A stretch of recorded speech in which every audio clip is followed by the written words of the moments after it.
Olá, pessoal, tudo bem? Sou a professora Aline Raquel, docente do curso de enfermagem da Universidade Federal do Piauí, Campus de Picos, e eu gostaria de desejar a vocês que está aqui nesse momento conosco, assistindo mais um módulo do nosso curso, Então, hoje nós vamos aprender sobre os cuidados com a saúde mental no trabalho e produtividade.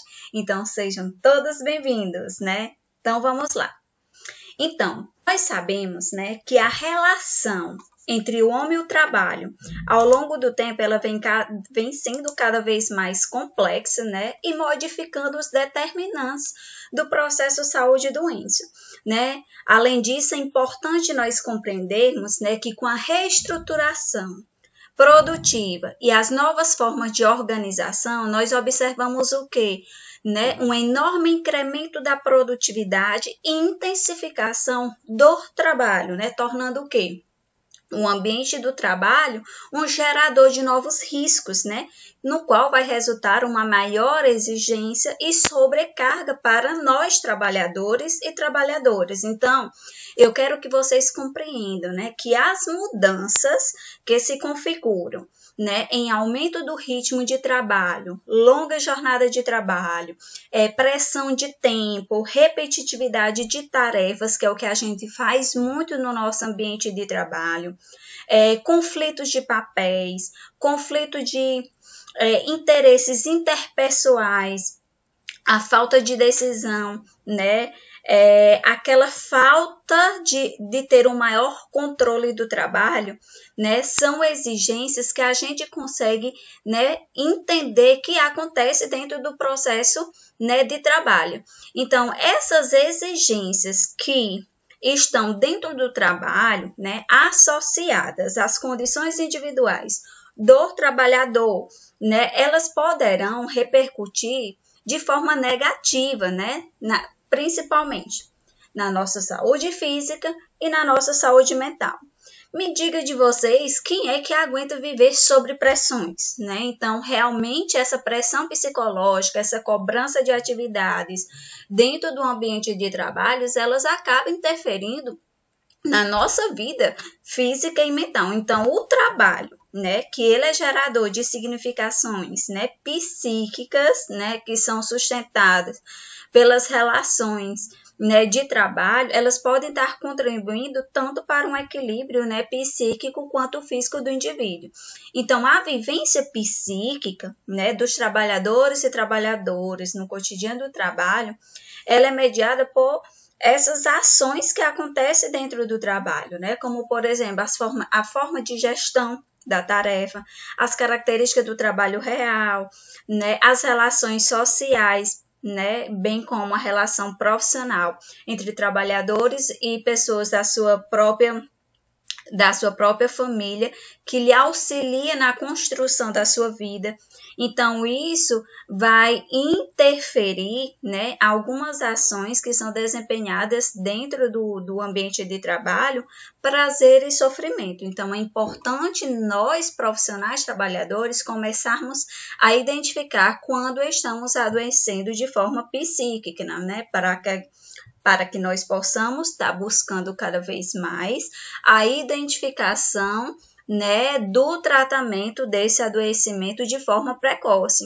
Então, nós sabemos, que essas vivências do prazer e sofrimento, elas são consideradas pela psicodinâmica do trabalho, como coexistentes entre si, com predominância de uma sobre a outra em um dado momento. Então, o prazer, ele é vivenciado quando são experimentados sentimentos de valorização e reconhecimento do trabalho, Então, o sofrimento, ele é vivenciado, quando ele é experimentado, o desgaste em relação ao trabalho, que vem de forma de desânimo, de desentendimento. Então, o sofrimento, em um momento, é o limite entre a saúde e a doença. Então, o que é que nós entendemos? Que as exigências do trabalho e os recursos mentais que são desprendidos frente a tais exigências resultam na nossa carga mental no trabalho, Então, por isso, né, que o desequilíbrio, né, existe um desequilíbrio entre os dois fatores, né, recursos mentais e exigências de trabalho, né, que pode gerar sofrimento, tanto pela sobrecarga mental quanto pela subcarga mental. E esse processo, gente, se ele não for interrompido, ele vai desencadear em quê? No próprio adoecimento mental.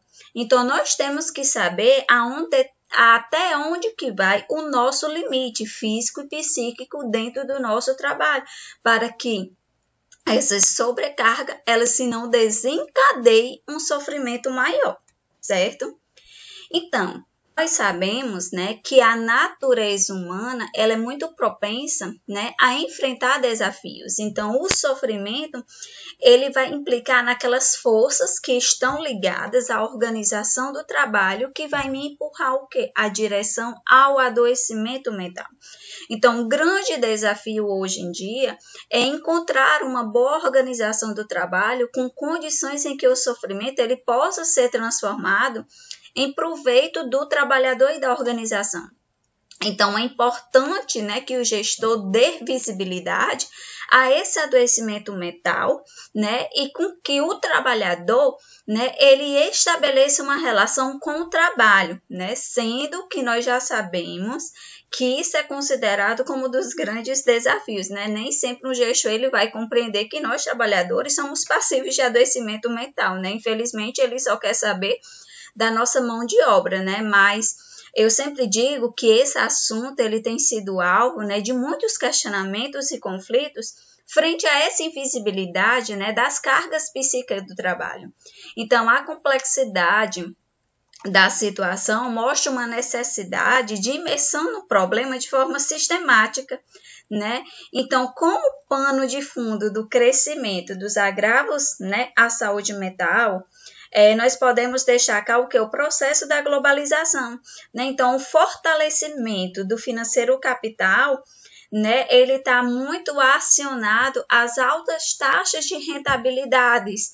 Então, a gente vê que uma das principais medidas que são adotadas pelas empresas é a redução do efetivo dos trabalhadores. Então, a empresa quer o quê? Uma boa intensificação desse trabalhador, né? E dessa forma fica ampliando a intensificação, né? E fazendo com que, se o trabalhador não tiver uma boa ampliação do seu trabalho, se ele estiver tenso, ele vai o quê? Gerar aqueles tipos de ameaça. Se não está sendo bom produtivo, nós vamos substituir. Então, a pessoa passa a viver essas pressões psicológicas dentro do ambiente de trabalho.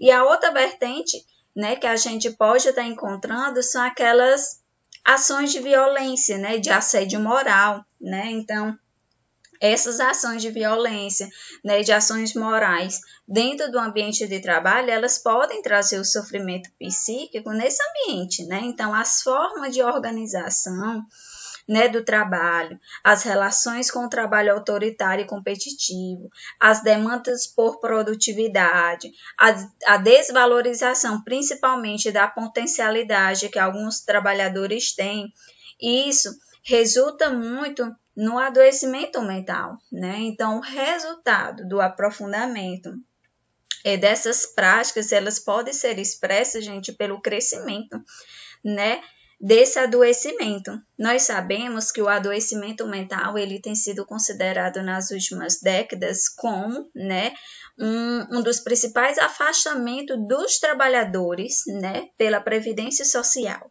Então, nós sabemos que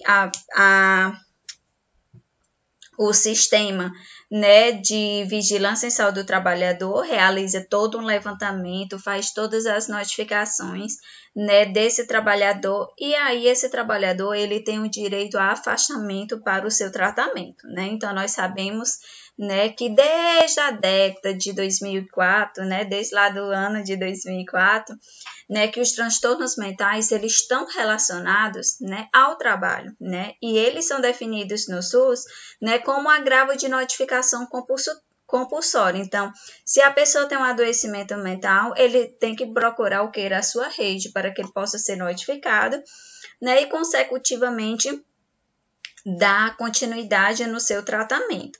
Então, os diversos serviços, né, que nós sabemos aqui, os diversos serviços que compõem a rede de atenção à saúde, ele tem um papel importante, né, e fundamental na identificação do manejo desses transtornos mentais que estão relacionados ao trabalho, né?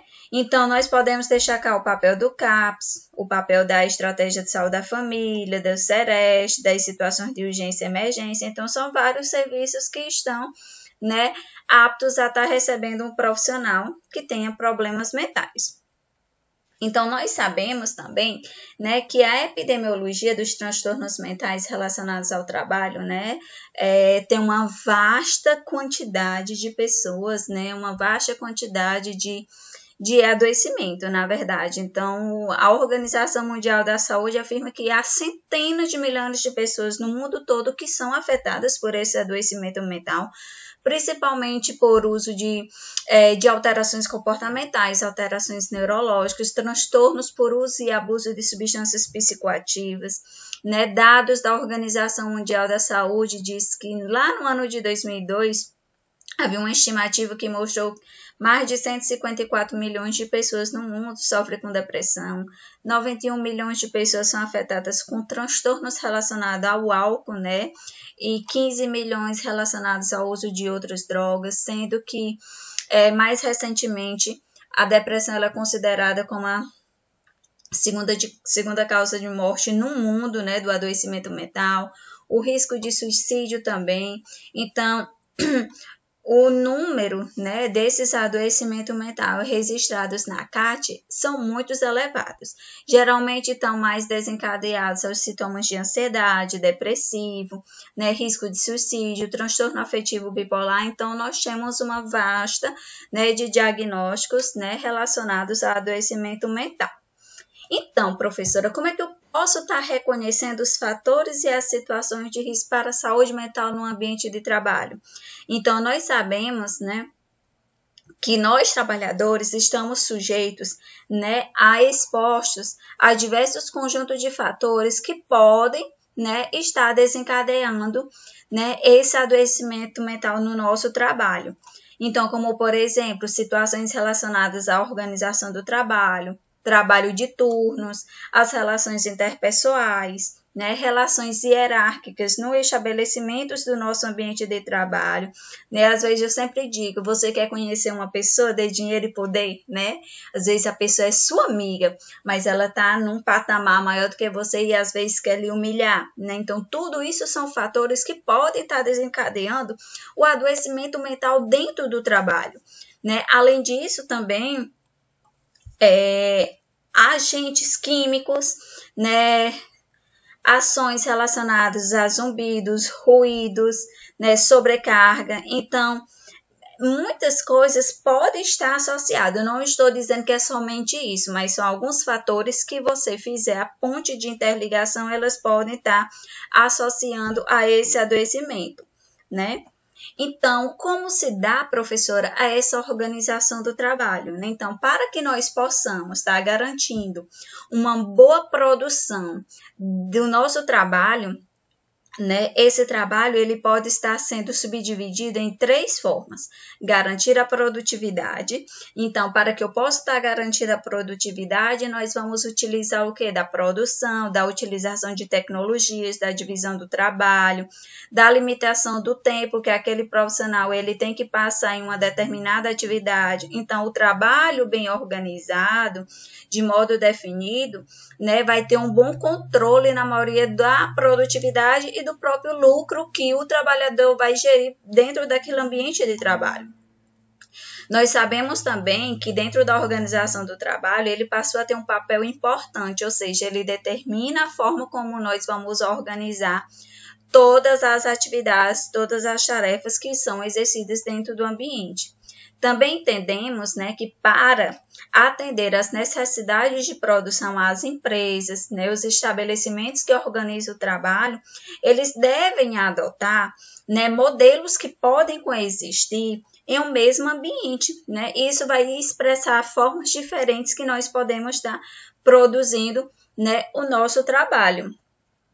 E aí, professora, quais são os elementos da organização do trabalho? Então, para os elementos da organização do trabalho, nós temos diversos. Vamos citar os principais. Os principais são o quê? São os fatores psicossociais. Então, gente, as exigências de um trabalho, né, do ambiente, do processo de organização do trabalho, eles podem influenciar de forma negativa, né, na saúde do trabalhador, né? Quais são esses fatores psicossociais que nós podemos considerar? São a sobrecarga, excesso de tarefa, pressão de tempo, repetitividade, a sobrecarga, ou seja, aquela subcarga, aquela monotonia de estar realizando aquela mesma atividade, falta de criatividade. Outra coisa que a gente pode observar nesses fatores psicossociais é a falta de controle sobre o trabalho, ou seja, nós precisamos sempre ter uma pessoa para estar tomando uma decisão dentro do ambiente de trabalho. Outro ponto também é o distanciamento entre os grupos, né, de mando e de desmando dentro do ambiente de trabalho, os conflitos de papéis, conflitos interpessoais, a falta de apoio do gestor. Então, esses itens, né, que nós podemos considerar são ações que podem estar interferindo de forma negativa, né, dentro desse processo organizacional do trabalho. Outro ponto é o assédio moral no trabalho. Então, o assédio moral no trabalho, ele é bem conceituado como a exposição dos trabalhadores, né, e da classe dos trabalhadores a situações humilhantes, né, situações constrangedoras, repetitivas, né, que pode estar acontecendo dentro do ambiente de trabalho. Se eu não consigo ter uma boa produtividade, eu estou sendo, né, alvo, né, de assédio moral pelo seu gestor. E nós também temos o risco químico, né? Então, a exposição também, gente, a agentes químicos, a agentes neurotóxicos, eles podem desencadear, né, distúrbios neuropsiquiátricos, tanto agudos quanto crônicos. E dentro desses produtos, nós podemos estar destacando os metais pesados, né, como os manganês, mercúrio, chumbo, substâncias asfixiantes, né, como cianeto de hidrogênio, né, como monóxido de carbono. Além disso, também é importante a gente destacar como risco químico o álcool, né? O álcool, ele também é considerado como agente químico que, ao provocar, né, o alcoolismo crônico, ele traz realmente grandes impactos negativos na vida do indivíduo. Além disso, nós também sabemos, né, que existem outros transtornos mentais que podem estar relacionados à saúde do trabalhador, né? Como já mencionei, o alcoolismo crônico, episódios, né, depressivos e a própria depressão, né? Estados de estresse pós-traumático, neuroanastenia. Então, tudo isso são situações que podem desencadear nesse adoecimento. Além do transtorno do ciclo vigília-sono, síndrome de Burnout, quadros de demências, delírio, transtorno cognitivo leve, transtorno orgânico de personalidade, transtorno orgânico. Então, tudo isso são fatores desencadeantes. E aí, professora, como realizar uma investigação diagnóstica dos transtornos mentais e estabelecer uma relação com o trabalho? Então, o processo de investigação e da relação da causalidade de um transtorno mental e o trabalho, ele necessita passar por várias etapas até que seja concluído. Então, essas etapas, ela passa a partir do primeiro momento do reconhecimento de quê? De casos suspeitos, né? Para essa investigação. Isso vai incluir o que? A identificação do usuário do trabalhador, né? Então, a identificação do caso suspeito, ela deve ser feita principalmente lá pelaquela rede de apoio que nós citamos, né? Pela Estratégia de Saúde da Família, pelo CAPS, pelo Hospital de Urgência e Emergência, pelo Centro de Referência, que é o CEREST. Então, nós temos toda essa identificação do caso, né, por toda essa equipe, né? Além disso, nós sabemos que o acolhimento desses casos eles devem ser efetivos, proporcionando consulta ocupacional e contato com as representações de trabalhadores e inspeção do ambiente de trabalho. Então, tem que ter todo esse levantamento para que nós possamos saber o que está desencadeando o adoecimento mental desse trabalhador dentro do trabalho, para que os profissionais de saúde possam estar elencando estratégias que venham favorecer, né, uma reorganização daquele ambiente de trabalho, porque se o profissional ele adoece mentalmente, a carga de produtividade dele tem uma redução. Então, gente, espero que vocês tenham compreendido, né, o que a gente traz aqui da importância da identificação, né? Então, da identificação do trabalhador, e o que eu tenho a dizer a vocês: se apresentou uma sintomatologia, né, de sintomas psíquicos, procure logo uma rede de atenção para que não possa ser desencadeado um adoecimento mental. Fique com Deus, muito obrigada, tchau, tchau, e até o próximo módulo.